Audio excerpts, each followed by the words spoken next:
Welcome to Meaning from Data, Statistics Made Clear. Statistics is the study of data. Statistics is a mode of reasoning that is used absolutely everywhere. And in fact, when I was preparing these lectures, one of the things that I did was to just take a newspaper and look through it and see examples of where statistics was used. And I thought, well, maybe I'd have to wait, and look every day for a week or something to find good things. No, it turns out, of course, every single day, statistics is found in all sorts of places. You look at articles about politics, elections, world conflict, certainly economics, business. All of these centrally involve data and interpretation of data. And education, think of education. That the emphasis on assessment and the No Child Left Behind legislation. Assessment is at the core of that enterprise. It's intentionally playing an even more important role as time goes on. In the social sciences, just think of the kinds of things you read about. Recidivism rates of prisoners. You can read articles about happiness and its relationship to wealth and the fact that people seem to be just as happy regardless of how wealthy they are. The number of hours we watch TV, all these kinds of things are in the paper every day. And then sports. Well, of course, we all know that sports, how much fun would it be to just watch sports? No, you've got to have the statistics of sports. That's what really makes it fun. You look at world records, you look at measures of the performances of people, you talk about the streaks that some player is on. And even in the arts, what do you discuss about arts? Well, you can discuss things like how much works of art are sold for. Or you can see, how much are the actors paid, or how many people went to the latest blockbuster movie. And then medicines. Well, you take medicines, and how is it that you decide whether or not to take a medicine that could have a big effect on your life? What do? You rely on some sort of statistical study that has evaluated whether or not the medicine actually works. Statistics is central to everything, certainly every area of science. What do they do? They do experiments in science to try to determine what actually has what effect in the world. So all of these things, and these come up, of course, every day in the newspaper. Actually, wait a minute. There was one thing I forgot to do. I know I should have done this earlier here. I wanted to find one thing in the news. I'm sorry. Geez, I should have done this. There's the weather, the arts. Look at that. Yeah. The Louvre gets a $20 million thing. Yeah. Let's see. I knew there was something I was looking for. Well, I guess I'm not going to find it. I was looking for some significant area in which statistics does not play a significant role. It's really harder to find something where statistics isn't important than to find the places where it is. In fact, I guess it's not hard to make the case that statistics is everywhere and it's important. At the university, think of where statistics is taught. At the University of Texas, at Austin, where I am, statistics is taught at every corner of the university. It's taught in all the different colleges, such as architecture, teaches a statistics course. In business, they teach statistics. In public affairs, in psychology, in government. There are statistics courses in all of these places, and for good reason. The reason is that it's statistics that is the mode of reasoning that is so prevalent that when we make an argument in these subjects and try to persuade somebody of some opinion, we'd better back it up with data, and we'd better back it up with a statistical analysis.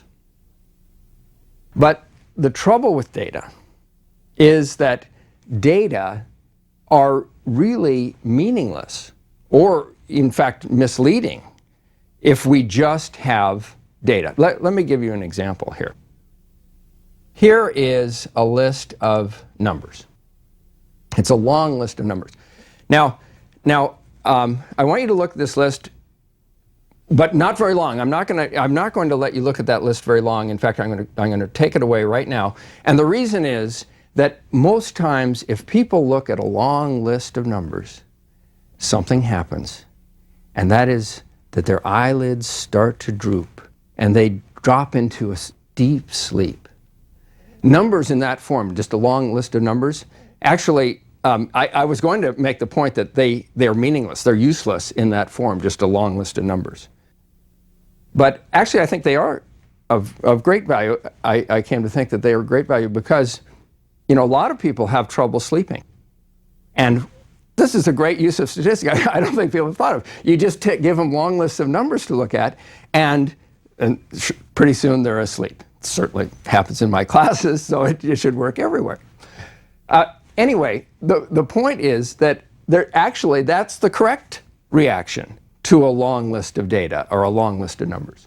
The reason that it's correct is because the data, when they're just in a tabular form like that, do not have meaning. In order to get meaning from the data, it requires an additional step. We think often of ourselves as a data-driven society. But in fact, we're not a data-driven society. We're an interpretation of data society. Remember the character Data on Star Trek?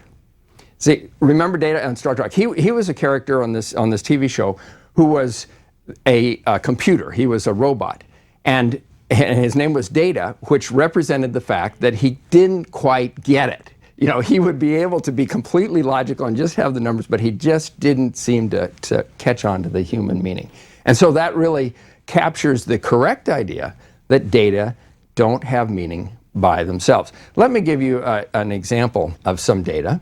This is a chart that takes a document and lists the number of times that various words are used in the document. Like the word "the" is used 1,101 times, "and" is used 878 times, "to" is used 726 times, and so on. Let's see, "Lord" is used 218 times. This list of numbers of words in a document is, of course, not telling the story. In fact, these words do tell a story. These are the words that are in Hamlet, and they tell the number of times each word is used in Hamlet. Now, I was thinking of doing this, and I thought, well, maybe this is a little hokey to say that data do not tell a story unless they're interpreted. But I thought it was sort of nice that the story that these words tell are Hamlet, but they have to be put in the correct form. Now, it's interesting. You may say that it was a little, as I say, a little hokey to use Hamlet this way and say that it doesn't tell the story of the data in this form. But as a matter of fact, we'll find that looking at documents in that form, where we just look at the number of words used, how often they were used, actually was used in an important issue, namely an issue associated with the Federalist Papers. Remember, the Federalist Papers were written, they were essays written and published anonymously for the purpose of promoting the Constitution of the United States before it was ratified. And these were written anonymously. Most of them came to be known who had written the papers. Alexander Hamilton wrote most of them, and James Madison, those two wrote most of them. But there was a group of these papers, a dozen or so, where the authorship was unknown.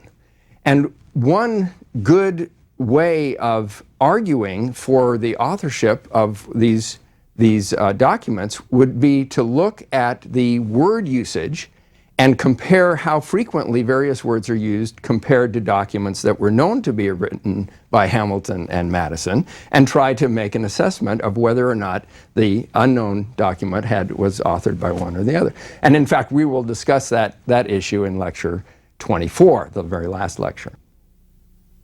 So the point is that data do not come with meaning. And one method by which we frequently take a collection of data and try to give those data meaning is that we try to summarize the data, often by taking an average.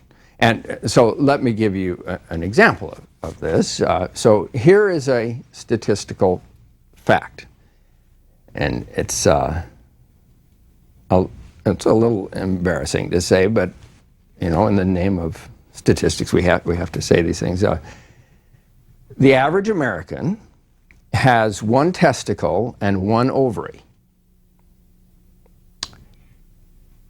That's a correct statistic. You see, that's correct. You see, the point is that if we describe the data completely correctly, that is a completely correct thing, you see, but somehow we know something about males and females so that the knowledge of the statement, though true, that average statement is true, we know that somehow it's not capturing the actual situation that is the meaningful part of the world that that data is associated with. We know that the average, although correct, it is associated. We need to know things about the distribution of males and females. There are about as many men and women in the world. So that's an example of a misleading summary of data. And unfortunately, the ability of statistics to mislead people is a very well-known phenomenon. And in fact, I personally consider it rather sad that the most famous quotation about statistics is a quotation that came from Mark Twain. And in his writings, he ascribed it, by the way, to Benjamin Disraeli.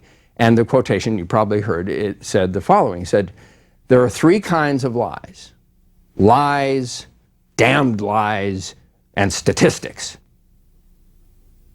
And unfortunately, it's true that this quotation captures the common experience that statistical information can quite easily be misleading. They summarize things or display things that are obscure the truth or distort the reality in ways that can really support anything that you want to support.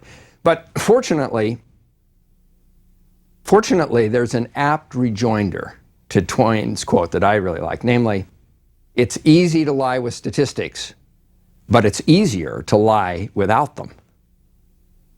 And this quote really points out that statistics not only allow us to understand our world in a more detailed and nuanced way, but it also forces a person who's using statistics at least to try to garner actual data from the course, from the world in adducing arguments. So in this course, our challenge is to extract from the raw information of the world and the raw lists of data and facts, to extract the appropriate conclusions, meaning from data.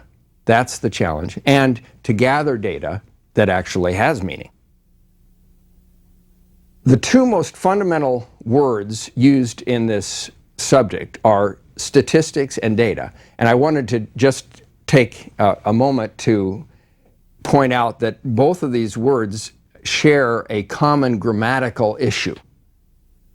And the grammatical issue is that you have to ask, are these words singular words or plural words? Do you say statistics is or statistics are? Data is or data are? So let me just talk about this for a minute. The word data, which by the way can be pronounced either data or data, some do one, some do the other, is the plural of the word datum, which is just a single piece of information. So data really is a plural word, and a lot of academics are very strict about always using data as a plural word. And I will use it most of the time that way. But it's also true that really data, the word is referring to a collection of information, and it's really the collection that contains the meaning, not the individual datum, one individual datum or another individual datum. It's the whole collection. And so to me, it's not that bad to use data as a singular word, and it doesn't bother me when I hear the data is. So for example, if you say data about the homeless paints a bleak picture of their existence, to me that seems fine. You're talking about the collective information about data. The word statistics itself also has this plural singular issue. If it's referring to the study, statistics is the study of data, we'll use, of course, the singular because it's talking about the subject itself. On the other hand, statistics actually are bits of information. A statistic is a number computed from a collection that you've taken from a population. For example, if you say that 49% of the people of this group of 100 I asked were for candidate A in an election poll, that is a statistic. And if you ask two different such numbers, then those would be two different statistics. And we'll define the technical meaning of statistic, which is basically what I just said, but we'll define it in Lecture 9 and make clear what it is. So a statistic is an individual thing, and so statistics can appropriately be used as a plural word when it's referring to more than one of such things. Well, any collection of numbers, any collection of data is susceptible to statistical analysis. And the problem is that this is such a broad scope of things that statistics is being asked to do, that the challenge for statistics is similar to the challenge of describing all shapes, describing every cloud. What does it look like? And we cannot expect to get perfect descriptions that can be summarized in one or two words. That's not going to happen because it's not accurate. So instead, we need to develop a collection of concepts and a vocabulary for describing these complicated collections of information with the sort of balancing act of not losing too much detail and yet somehow being able to summarize complex collections of information in ways that are sufficiently simple and clear that they actually convey meaning to us. That's the challenge. Well, in this course, we're going to think of statistics as having two basic parts. The first part is, how can we describe and extract meaning from a collection of data if we know all of the data in the population that we're concerned about? For example, suppose we know the income of every single person in a particular city, and we want to understand that collection of data, and see if we can get meaning from it. The second part of our strategy for looking at statistics is to think about the situation where we do not know all the data about every single individual in the population. We know the data about some members of the population, and then our goal is to make a good guess about what we expect to be the truth of the entire population. So we've got two sides here. One, how do we organize, describe, and summarize a collection of data when we know all the data? And two, how do we infer information about the whole population when we have data only about some members of the population? So let me tell you now the structure of the course itself, the 24 lectures of this course. The course is divided into two parts, the first 12 lectures and the last 12 lectures. So the first part, lectures 1 through 12, is organized to present a logical and conceptual development of the study of statistics itself. And the second part, lectures 13 to 24, I guess I shouldn't say the second part is an illogical presentation. That's not true. The second part instead is focused on application areas, where we take an individual application area and in that present examples of the use of statistics in those different areas. So, of course, even in the first part of the course, by the way, we'll use many examples of applications to make the individual concepts understandable and hopefully interesting. But in the second part of the course, we'll take, in the first part of the course, we'll take each statistical idea and demonstrate it and develop it using several different application areas. Whereas in the second part of the course, conversely, we take one application area and present several different statistical themes that all come up in that one area. So I'm going to go through the lectures and just give you sort of a roadmap for what is in store for the course. So lectures 2 and 3 together form an introduction to the whole analysis of statistics. So it's a broad overview. In lecture 2, we'll describe the basic themes for how we organize, describe, and summarize a collection of data when we know all the data. And then in lecture 3, we give the same analogous thing, an outline of the conceptual strategy involved in making statistical inferences. That is, inferring from data about some members of a population a likely description of the reality for the whole population. Then we return in lectures 4 through 7 to present basic conceptual tools for organizing and describing data. So we introduce various categories of collections of data that help us to take a complex collection of data and describe it in some canonical kind of ways. And we'll introduce the basic concept of the distribution of data, which refers to how we look at a whole collection of data and how those data are arrayed.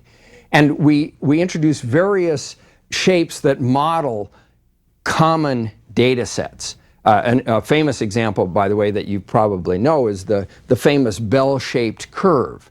And we'll talk about the fact that it has a specific mathematical properties, and it has significance. Both the mathematics has significance, and the shape of it comes up in natural ways, and we'll say why it comes up in natural ways and why it's so useful to understand that particular shape.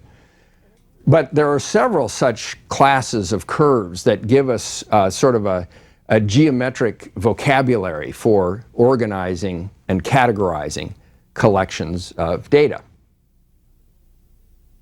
Another feature about data when we know all the data are relationships between different features of the same people or things. For example, you have SAT scores of seniors in high school. They take this college board examination in high school, and then they go to college and do either well or poorly. And one thing that we can ask is how closely are those two measures related to each other? And so we have two pieces of data for each individual student, and we want to know how do they correspond? How closely do they correspond to each other? How predictive is the SAT score for future success in college? So this is an idea that is very closely related to understanding cause and effect, one of the basic ways by which we try to understand our world. So those were lectures 4 through 7. Then in lectures 8 through 12, we begin talking about statistical inference. In lecture 8, we present the concept of probability for inference, the probability that's used in statistical inference. And it turns out that probability is the glue that connects the methods of describing sets of data that we've already talked about with the idea of statistical inference. So 8 through 12 then are developing the concepts and the logic of statistical inference. Probability itself is the study of measuring random behavior. We can give a number to how often something will occur, even though we don't know for sure that it'll happen in any individual instance. And that concept of probability, and you know, very simple ones. You roll a die. How often will it come up before? Well, it'll come up about 1/6 of the time. That basic concept of probability then later goes on to be one of the central ideas in statistics and statistical inference, because the concept of statistical of probability allows us to develop expectations, quantified expectations from what we would expect to happen from randomness. And then statistical inference really is going to compare what the data we actually get in a situation, compare it to what we expect from randomness. And that really is the basic underlying core idea of statistical inference. And of course, that's what we'll explain much more detail. It's sort of a tricky idea in these later lectures. In lecture 9, we introduce the concept of a sample. A sample means just choosing some members of a population. And it turns out that when we take a sample, our goal is to look at the sample and hope that the data in our sample somehow reflects the data from the entire population.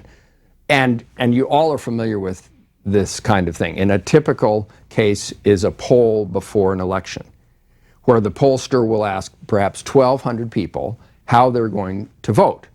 And so those 1,200 people constitute a sample of the whole voting population, which may be 100 million people. And the goal is to get a sample that is representative of the whole population, and we'll talk about that. But there are lots of pitfalls associated with samples that need to be avoided in order to get a collection of a sample that is going to tell us something accurate about the whole population. So in lecture 10 then, we introduce a really fundamental strategy of statistical inference that's called hypothesis testing. And the strategy of hypothesis testing is that we do some experiment or gather some data in order to determine whether or not a view of the world is actually accurate. And the logic of hypothesis testing is a little bit tricky, but it's worth understanding well because it really is at the heart of almost all statistical inferences that we read about.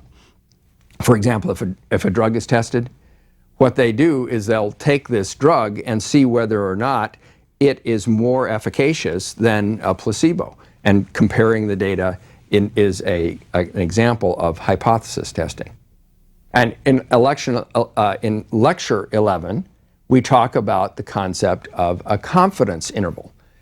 When we see in a newspaper, candidate A will receive 46% of the vote with a margin of error of plus or minus 3%. Well, we'll see what this phrase really means. It's actually incomplete as written, because if we want to understand confidence intervals, we need to understand what's missing from that statement, namely, how confident are we that the actual voting population is in that range? Lecture 12 talks about the design of experiments.